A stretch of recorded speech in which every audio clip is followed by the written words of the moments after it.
नमस्कार, न्यूज़ बिहार में आपका स्वागत है। बिहार में कांग्रेस, राजद और माले का गठबंधन है। जगदानंद सिंह राजद के प्रदेश अध्यक्ष हैं। उनका दावा है कि बिहार में उनका गठबंधन मजबूत है। आपको बता दें कि बिहार सभा की 2 सीटों पर उपचुनाव होना है। दोनों सीटों पर राजद ने अपना उम्मीदवार खड़ा किया है। दोनों सीटों पर कांग्रेस ने भी अपना प्रत्याशी दे दिया है। ऐसे में गठबंधन पर क्या असर पड़ेगा, इसके बारे में खुद जगदानंद सिंह से ही उन्होंने क्या कुछ कहा है, ये सुनिए। विधानसभा उपचुनाव में अलग हो गई है। आपने भी प्रत्याशी उतार दिया, कांग्रेस ने उतार दिया है।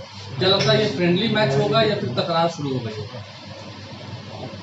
भाई मुझसे कार्य कोई अलग नहीं है। हम लोग देश के भीतर इन दंगाइयों उन्मादियों के खिलाफ कांग्रेस को ही एक राष्ट्रीय पार्टी मानते हैं हम लोग। इसलिए कोई प्रश्न ही नहीं है किसी के अलग होने का। अभी प्रत्याशी तो अलग उतार दी ना, आपकी शक्ति तो बट गई। जो महागठबंधन की उसकी शक्ति, महागठबंधन ने भी तेजस्वी जी को नेता माना है। आज भी कोई नहीं कह रहा है महागठबंधन के नेता तेजस्वी जी नहीं है। कहाँ अलगाव और बिलगाव है? कांग्रेस को कह रही है कि अहंकार आ गया है आरजेडी के अंदर। आरजेडी के अंदर अहंकार आ गया है, घमंड आ गया है। अहंकार एक ऐसा शब्द है जिसको तलाशना बहुत मुश्किल है। इसलिए अहंकार व्यक्ति में भले हो सकता है, संगठन में होता ही नहीं है। संगठन में लोकतंत्र रहता है और लोकतंत्र में जो बहुमत कहता है उसी को नेतृत्व भी स्वीकार करके आगे चलता है। और अहंकार किसी दुकान पे नहीं मिलती है और कोई मशीन भी नहीं है कि अहंकार को तलाश करे। हाँ, ये बात जरूर है कि बिहार की जनता भी राष्ट्रीय जनता दल को बिहार में सबसे बड़ी पार्टी के रूप में मान्यता दी है। तो अहंकार भी हो सकता है जनता को, क्योंकि उन्होंने ही ये सौंपा है भार हम सबों को। लेकिन जनता में कभी अहंकार नहीं होता। जनता हमेशा अपने हित के लिए किसी नेतृत्व को तलाशती रहती है। और इस विपत्ति की घड़ी में जब उन्मादी लोग लगता है कि देश को कुशल देंगे, उस समय कोई प्रश्न ही नहीं है कि किसी दल के भीतर अहंकार आ गए। सबों को मिलजुल करके लड़ना है उन अहंकारियों से जो इस देश को समझते हैं कि हमने इसको खरीद लिया है। अन्नदाताओं को जो कुचल रहे हैं, अहंकार वहाँ है। और सबको अपनी दृष्टि वहाँ तक ले जानी चाहिए कि अहंकार कहाँ पे है। सवाल और आप तो खैर लालू प्रसाद को भी लिंक कर रहे हैं कि जेल से भी तो बात करते ही थे ना, तो आए प्रचार करें। लालू जी प्रचार करेंगे नहीं करेंगे ये हम लोग का काम है। वो अपना काम करें। जनता ने उनकी तस्वीर को बहुत नीचे गिरा दिया है और उनकी तस्वीर बहुत नीचे गिर गई है। वो अपने बारे में चिंतन करें। तेजस्वी के सामने वो खड़ा ही नहीं हो पा रहे हैं। तेजस्वी जी उनसे आज दूनी ताकत के साथ खड़े, दूनी ताकत के साथ। लालू जी जैसे ब्रह्मास्त्र की जरूरत पड़ेगी तो हम लोग देखेंगे। लेकिन आज के दिन ये तो तेजस्वी से ही और पूरी जो पार्टी है हमारी उसका सामना नहीं कर पा रही। जातिगत जनगणना मुद्दा रहेगा इस बार इलेक्शन चुनाव में। जातिगत जनगणना मुद्दा रहेगा। देखिए, अब आप ही ख्याल कर लेना, जनगणना में हमारा महागठबंधन एक साथ है और जनगणना पर नीतियों पर उनका गठबंधन टूटा हुआ है। नीतियों में गठबंधन हमारा नहीं टूटा है, उनकी नीतियों में गठबंधन टूटा है। तो वो अपने गठबंधन को संभालें। या तो हो सकता है कि भाजपा ने कहा हो कि हम कभी भी गणना नहीं करेंगे, आप थोड़ा थोड़ा बोलते रहिए कि लोगों में भ्रम बना रहे। दो ही दृष्टि हो सकती है। इस देश का प्रमुख मुद्दा किसान, उस किसानों के साथ क्या व्यवहार है देख रहा है देश। और देश में पार्लियामेंट के आदेश का पालन नहीं हो रहा है। पार्लियामेंट का आदेश है 11 का। इस देश में जनगणना हुई भी, इसको लोगों ने प्रकाशित नहीं किया।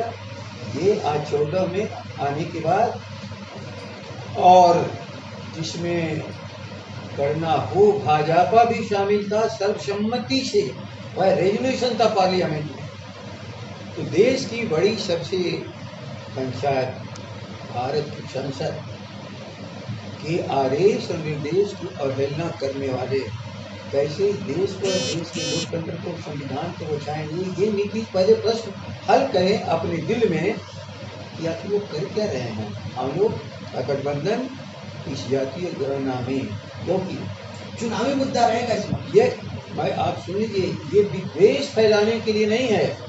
इस देश में जो आप ही बताओ, ये महामारी की अर्थव्यवस्था हम सुधारेंगे कैसे? और नहीं सुधरेगा अर्थव्यवस्था तो 5 ट्रिलियन और कितने ट्रिलियन की आप जो अर्थव्यवस्था बनाना चाहते हैं, यदि उससे अधिक कमजोर और गरीबों की भूख नहीं मिटाओगे तो कल आने वाले विद्रोह की कल्पना करने, ये भारत को नुकसान करने वाले लोग हैं। हम लोग भारत को बचाने के लिए भविष्य में कोई ऐसा संघर्ष सामाजिक न हो जाए, उसको पहचानना और उस जगह इलाज करके सबको आगे बढ़ाना। सर ये एक सवाल मेरा फिर से, क्या इस बार चुनाव में जातीय जनगणना जो उपचुनाव हो रहे हैं उसमें मुद्दा रहेगा नहीं? हमारा मुद्दा हमेशा है वो शर्माएं जिन्होंने मुद्दा बनाया और नकार दिया गया। कैसे कहते हैं ना कि वो गठबंधन एक है, महागठबंधन याद रखिए नीतियों के आधार पर बनती है, व्यक्तियों के आधार पर नहीं। यदि व्यक्तियों के आधार पर बनी है तो गठबंधन नहीं है। हमारे महागठबंधन में कोई एक व्यक्ति, कोई एक भी पार्टी कहता है कि ये हमारी जातीय गणना नहीं होनी चाहिए, और उनमें डबल रोल में क्यों डबल रोल में हो? इतनी बड़ी आबादी को भ्रम में क्यों डाल रहे हो? सीधा बोलो, या तो गठबंधन का यह नीति है और नीति नहीं है तो तुम उससे नीतीश कुमार अलग जाओ, तब समझेंगे कि तुम्हारी नीतियों में दम है। सर, कांग्रेस के उम्मीदवार उतारने से राजद को फर्क पड़ती है या नहीं पड़ती है? कांग्रेस के उम्मीदवार उतारने से राजद को कोई फर्क पड़ती है या नहीं पड़ती है? हम अभी नहीं समझ पा रहे हैं। क्या लगता है दोनों सीट पर जो कांग्रेस की उम्मीदवार उतारी है उससे राजद को कोई फर्क पड़ती है या नहीं पड़ती है? कमाल कर रहे हो। हम कह रहे हैं हम अपने उम्मीदवार को जानते हैं। हमारे उम्मीदवार 2 हैं, एक गणेश भारती है कुशेश्वर स्थान से, और एक तारापुर से हमारे अरुण कुमार साहब। बाकी कौन? अब हम की सारे जितने लोग वहाँ उम्मीदवार हैं सबका आप जन्म कुंडली रखिए, कर्म कुंडली रखिए, सबका हिसाब रखिए। हम अपना हिसाब रखेंगे राजद के कार्यालय में कि हम इन लोगों का हिसाब रखें कि कौन क्या कर रहा है। दोनों ही सीटों पर जीत का कांग्रेस दावा आपका कर रहे हिस्सा हैं। रही है। सेक्टर जहां एनडीए कांग्रेस आपके साथ हिस्सा रही है तो उसका हिसाब कांग्रेस आपके साथ हिस्सा रही मैं है। एक बात कह रहा हूँ कि महागठबंधन के सभी लोग नीतियों के पैमाने पर एक है, कोई तो अलग अलग नहीं है। सीटों के बंटवारे में सीटों का बंटवारा और नीति में बहुत फर्क है ना। पॉलिसी का पॉलिसी, हम अपने पॉलिसी पर डटे हुए हैं। सभी लोगों को अपनी पॉलिसी पे रहना चाहिए।